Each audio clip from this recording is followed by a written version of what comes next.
The village in it with a map and a plan. No place too tiny for this determined man. Crossing the counties one by one, you'll see in every English corner a bit of history.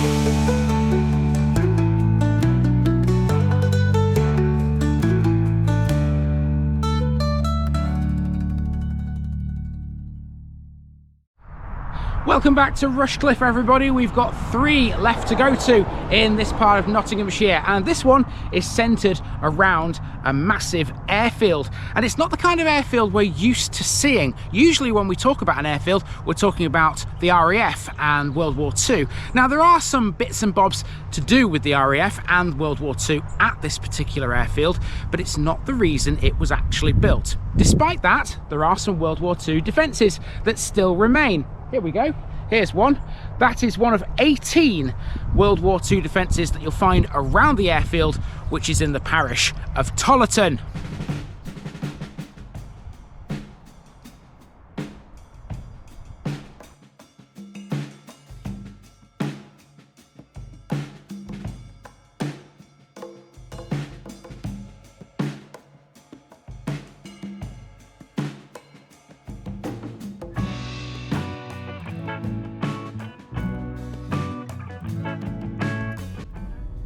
Tollerton, Thorleifers Farm. 3 to go in Rushcliffe now, and today we're in Tollerton. Don't be confusing this place with Tollerton near York. We haven't been there yet, but we will soon enough. The Nottinghamshire version has a population of just under 2,000, and it can be split into 3 distinct parts. In the south of the parish you'll find the main chunk of the population, which occupies what is essentially a modern housing estate. In the middle of the parish is Old Tollerton, where the church, the War Memorial and the Pinfold all are, along with Tollerton Hall of course. North of all of those there's an airfield, and it's that which will dominate the majority of this episode. The airfield is not one of a type we're used to. Normally when we visit one we find ourselves talking about the RAF. We will be mentioning them here, but Tollerton Airfield wasn't specifically built for a role in World War II. It's alternatively known as Nottingham City Airport, and it was serving the city long before the onset of war. It remains to this day one of the closest municipal airports to a UK city centre. A lot of landmarks around the village bear reference to it and its history. The most obvious of those is the Air Hostess pub, which is in the centre of the modern housing estate, right next to a row of shops and the Methodist church. There's a lot to talk about in this one. Let's take a trip around a village that's literally built on aviation history, but a lot more besides. Come aboard and let's see where this flight takes us. There can be no denying where the best place to start this episode is. Tollerton would not be Tollerton without Nottingham City Airport. It's located 3.5 miles southeast of the city centre, making it one of the closest airports to a city centre in the UK. The aerodrome is equipped for private aviation, business aviation and flight instruction. It has 2 runways, one which measures just over 1 kilometre and the other which is around 821 metres. The longer runway is equipped with lighting for night flying, which operates during the winter. Nottingham City Airport was Britain's second licensed municipal aerodrome and the first to have a permanent site. Initially leased to National Flying Services Limited, who built a clubhouse and its first hangar, the aerodrome was officially opened by Sir Sefton Branca in 1930. That means it was here long before World War II. It's important to note though that even though it was never specifically built for the war, it did have a role. It was requisitioned by the Air Ministry for RAF use and was known for a while as RAF Tollerton. Under RAF control, it was primarily a relief landing ground for the Polish training school based at RAF Newton. A large factory hangar was built in 1938 where field aircraft services carried out major overhauls, repairs and modifications on various RAF bombers and transport aircraft, particularly Avro Lancasters.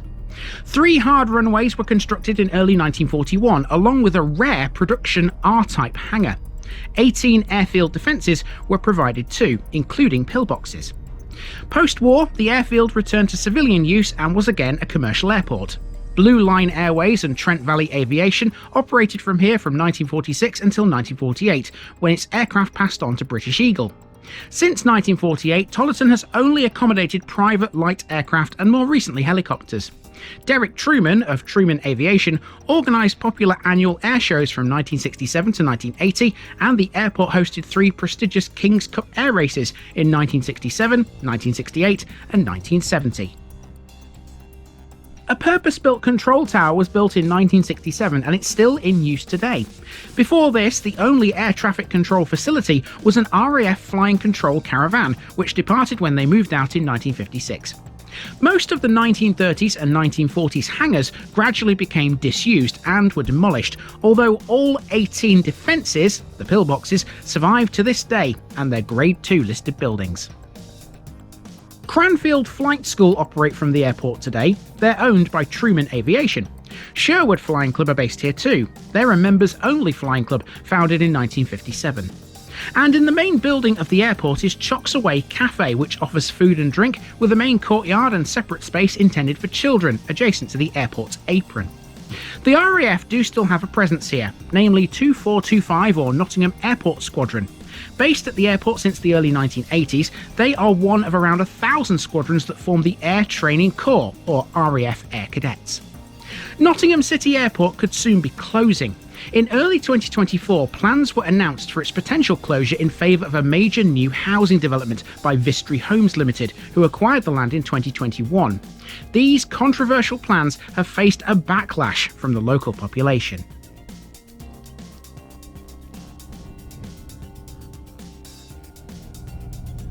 In 2017, the rare R-type hangar was demolished as a result of it being unsafe and mainly disused. In its place today stands Spire Hospital, construction of which began in 2015. It cost some £60 million to build.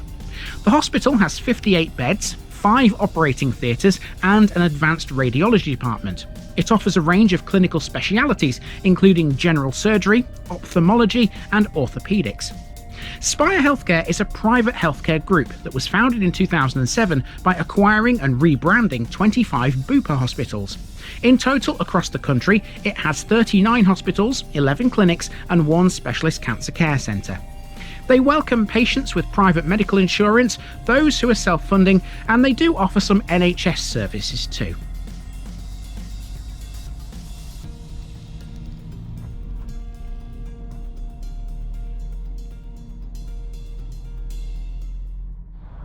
Okay, so we're just about to leave the hospital and head into Tollerton itself. On the way out, I noticed there's another pillbox. This is the one you saw in the intro. There you go. Very similar to the one that you saw actually on the airfield itself. This one's got a nice little information board next to it, so if you want to learn a bit about this and what it was used for in the war, have yourself a read of that right there. For now, we're going to head away from this and into the village. And the first part of the village is actually the older bit, the bit that's got the church and the Pinfold and Tollerton Hall and all that kind of jazz. It's kind of in 2 bits, this one. Let's go down there and check it out. Now we're in Old Tollerton, the area of the parish which contains some of the most ancient landmarks. It's a ways north of the modern village where our main walk will be shortly. This is the Pinfold. It was originally situated opposite Chestnut Farm and had been for more than a century, but it was removed when the road to Cockgrave was diverted at the time of enclosure in 1804. It was rebuilt in 1830 across the road on Tollerton Lane, but was demolished in 1966 when the lane was widened. It's now been rebuilt again, this time in its exact original position opposite Chestnut Farm, using reclaimed material. It was opened on the 16th of May 2011 with funding from Nottinghamshire County Council's local improvement scheme. There used to be a set of stocks near the Pinfold. They were last recorded in use in 1845, and more often than not, drunks were held in them to sober up.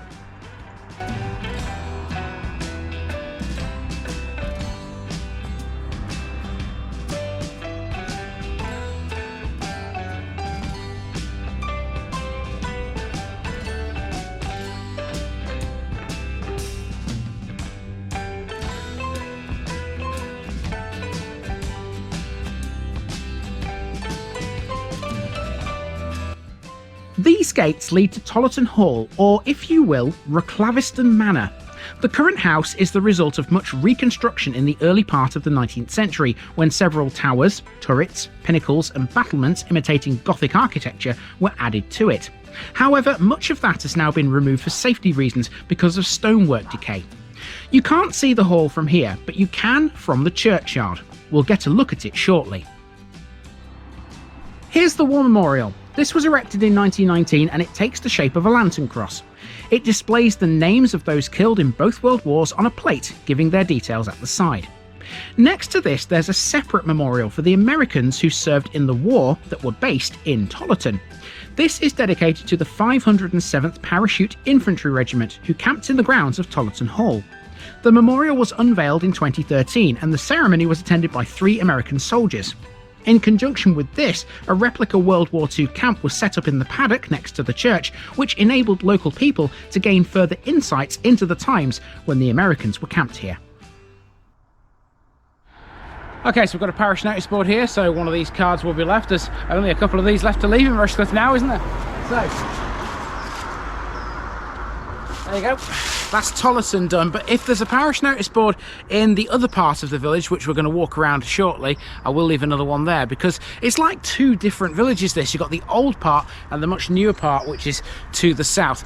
We're not quite done with the old part because we've yet to see the church. It's behind the wall, behind that parish notice board. Let's go in and take a look. St. Peter's Church next. The Domesday Book mentions a church in Tollerton in the 11th century. There is some debate as to whether there was a church on this very site before this one. Nobody really knows that. The Norman foundations of this one were laid towards the end of the 12th century, and the plan was that of the present church. It contains a nave, a chancel, side aisles and a tower, which once housed the bells, which are no longer in use. The church was altered during the 19th century by the owners of Tollerton Hall, and a mausoleum for the Pendock Barry family was added, which remains to this day. The Barry family sat in the church's gallery when they attended services. In 1908 the church was again altered, but this time more sympathetically by William Elliot Burnside. The Burnside family were residents of Tollerton Hall at that time.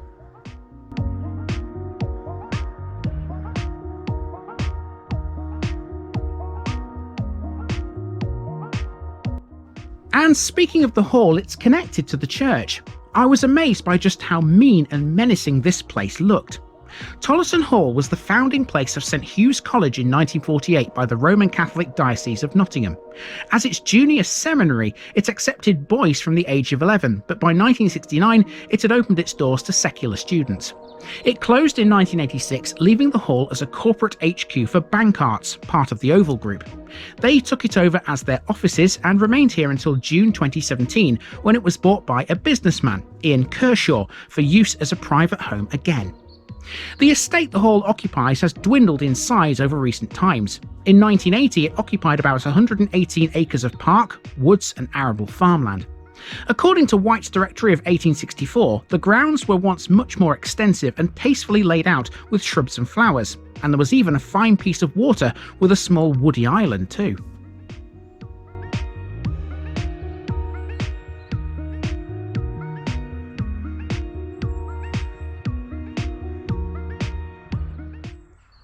Okay, so just walk back up to the Pinfold to pick up the car to head towards the newer part of Tollerton, and there's the village sign to show you here. Now you can see on that there's a few things depicted which we've already seen. On the top there you can see there's an aircraft, which is obviously a reference to the Nottingham City Airport and the old RAF stuff, all that kind of aviation type stuff. And then in the middle you've got the church on the left hand side there, and on the right hand side you've got Tollerton Hall. Right, you can easily make those two out. And on the bottom there's a tractor, because let's not forget that before all of this was hit around, all the airfield stuff and all of that, this was a rural community just like all the others in this part of Rushcliffe. So let's head down now into the newer part of Tollerton and see what that's all about. It's very different to this. Now we're driving into the main Tollerton village. Keep in mind that the village we're about to walk around is a lot different to everything you've seen so far. Essentially, it's a big housing estate and most of it is fairly modern. In fact, this little part of it which we're now in will give you an idea of what's to come. This part of the village isn't on the main walk, but I didn't want to leave it out. This section is at the northern end of the estate, located behind the main shopping area on Burnside Grove. Most of Tollerton has only really existed since the late 1950s, barring a few bits here and there, which were little more than just sporadic hamlets and scatterings of houses on the Nottinghamshire wolds. The result is a main village that's only really acquired its history over the last 60 years. Let's delve into it.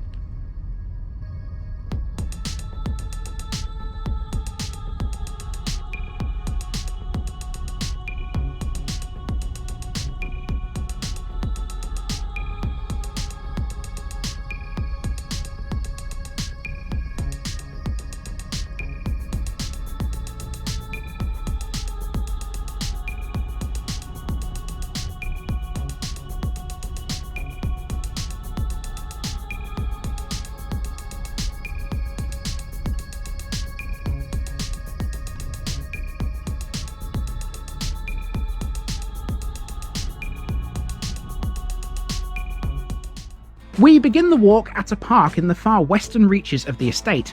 Simply named Tollerton Park, this is where Tollerton Football Club play.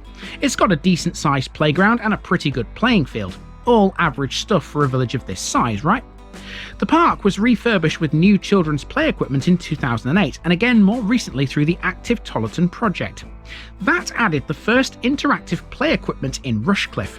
Part of it was, at that time, the largest single piece of adventure play equipment produced for a UK park by its manufacturer, Progilic. Its electronic screens say, "Press the button to play." Well, who am I to say no to that? Well, don't threaten me with a good time. Want to play? Push the button. I did. Oh, hang on. Choose a game on the screen of the middle post. That one? Hang on, how do you work this out? I've got no idea. Runner. Ah, there we go. Blue against red. Complete 2 rounds as fast as possible. 3, 2, 1. Okay, no. I've got enough walking to do. I'm not going to run.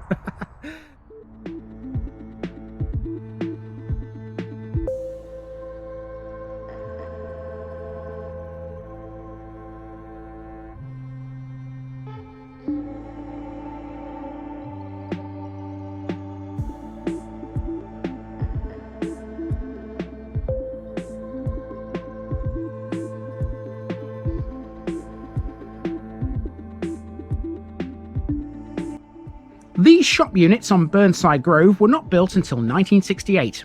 There was once a supermarket here called Gardener's, which was opened by Harry Wheatcroft. He was famous for growing roses and owned an open-topped vintage Rolls Royce. Nice. His first 100 customers were even given a free frozen chicken. Burnside Grovers had a butcher's, a greengrocer's and a hairdresser's within these shop units.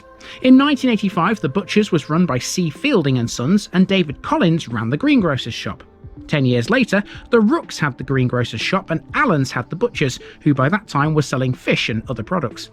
Allen's closed in 2007 and later that year, Pistachios opened as a coffee shop and deli. Truly Scrumptious took over in 2010 and became the Secret Larder in 2014. The greengrocers became a travel agents and then a beauticians took over. Now we come to the Air Hostess, a pub which has been a central part of the village since the 1960s. Its name is a reference to the airport and the hostesses that would have once been on the planes flying in and out of Nottingham. The Air Hostess is a free house that was purchased by the community in 2020. It's a dog-friendly pub that serves homemade pub food and chef specials. It also has a beer garden and a bar with a selection of drinks. It's the only pub in the village and it's managed by the Tollerton Community Trust and Flying Club Limited. The trust was established to purchase the pub freehold and issue shares.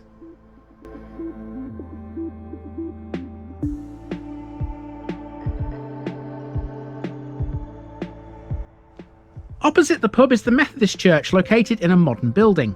Tollerton has had a Methodist congregation, however, since at least 1870. Tollerton had to wait a long time to get its very own Methodist building, but there were numerous other chapels in the area. Normanton on the Wolds possessed a Wesleyan Methodist chapel, for example, and that was close enough for worshippers to attend. As we know, that closed in 1964, the same year in which this chapel opened. Coincidence, maybe? In 1987, the main hall was extended and an extra room was built onto the existing structure. In aid of the building fund, craft fairs, jumble sales and dinner parties were held. The Christian Unity Group met twice yearly to consider matters of mutual interest between the two churches in Tollerton, but was disbanded in 1986. A monthly united service bringing together parishioners from the two Tollerton churches was also introduced. Okay, it's all residential for a short way now, because what we're going to do is we're going to head down Stansted Avenue and along one of these side streets to form a neat little loop to come out at the school. I could just walk straight down from the Air Hostess pub to the school, because it's literally just a few steps away. But if I do that, I'm not really showing off what's here, to be honest with you. I'd miss out all these residential streets. So we'll make the route a little bit longer, shall we?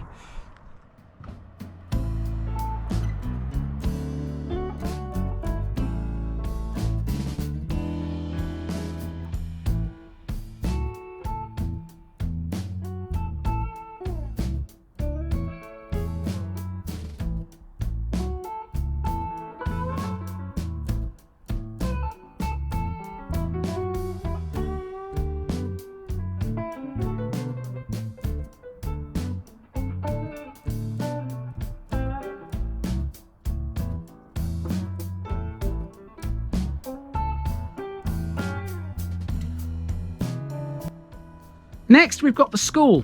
Tollerton's history with education can only be traced back as far as 1959. That's the year that this school opened its doors, and it remains the only school in the modern village today. It seems almost certain, though, that there would have been a school in Old Tollerton predating this. A school will always be a great indicator of how a place has grown over time. Tollerton's tells a story. The school's first intake in 1959 was a mere 26 children. 12 were placed in Class 2 with Mrs Evans and 14 were in Class 1 with Mrs Gretton. In 1961 it was serving 87 pupils as Tollerton began to grow. In 1963 it was extended and there were 139 pupils on roll by 1964. Numbers grew steadily until in 2000 there were 192 children split across 6 classes. Those classes still exist to this day.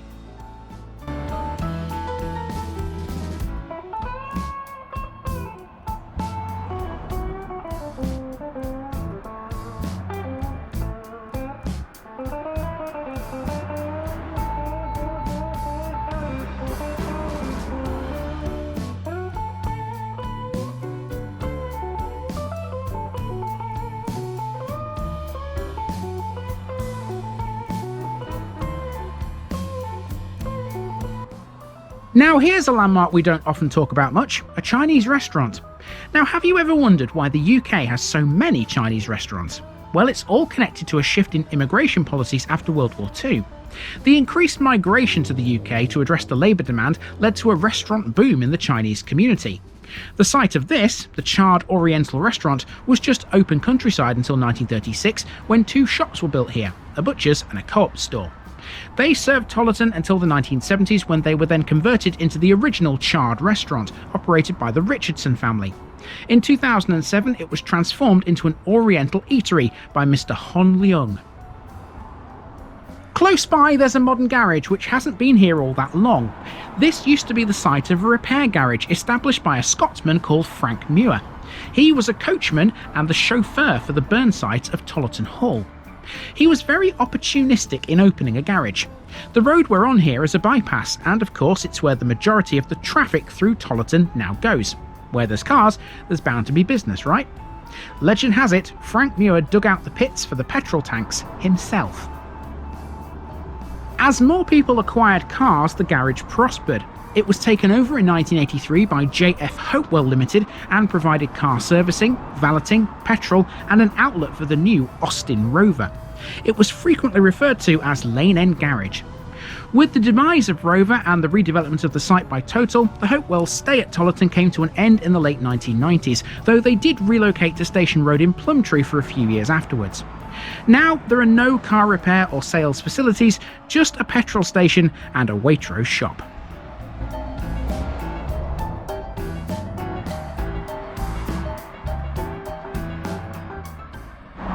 So until the shop at that brand new petrol station came along, this was the main shop for Tollerton, and it's still going.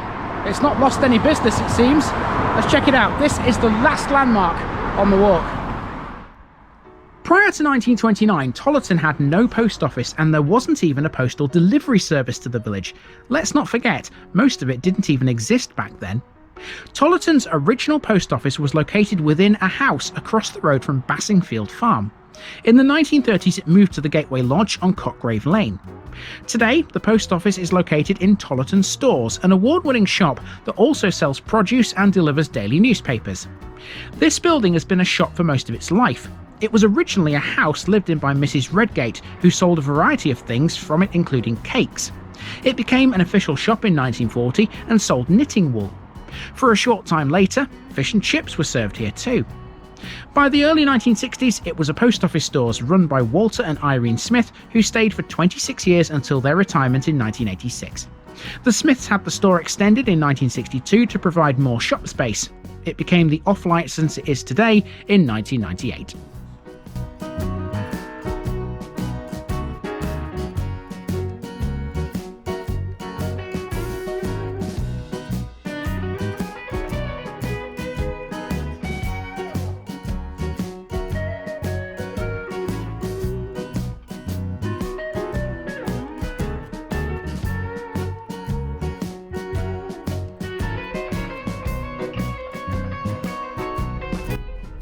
And folks, we are finished with Tollerton. I love putting villages like this one on the map. What a fascinating insight into a place that's dominated by a municipal airport and its 20th century history. Now, we've got 2 left in Rushcliffe and both are coming at you this weekend. One's tiny and it's that one that's next. I'll see you there tomorrow.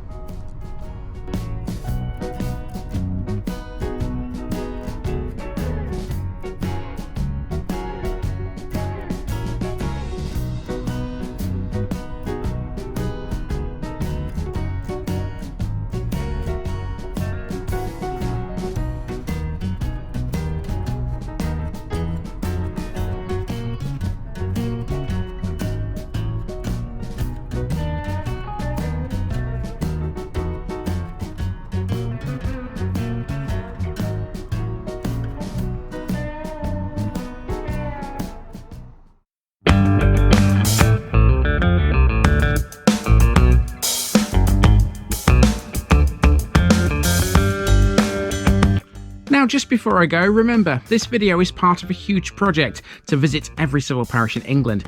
That's more than 10,000. These routes are pre-planned, and due to time constraints, I can't cover every detail or walk down every street. Please don't complain if this video missed something out. I pronounce names how I choose to. I am very aware that local dialect may vary, and I don't take kindly to criticism about this. You've been warned. It's impossible to know everything too. If this video was terrible, make your own. If you're a regular watcher of The Village Idiot, you're not the only one. If you've got a small business, why not use my videos to advertise it? Leave a comment below if you're interested. And finally, thanks for watching this episode, everybody. Give us a like and a subscribe if you've enjoyed this episode, and share it with your friends and relatives. It all helps to keep this mission going. Until next time, I've been Andy, also known as The Village Idiot, and I'm out.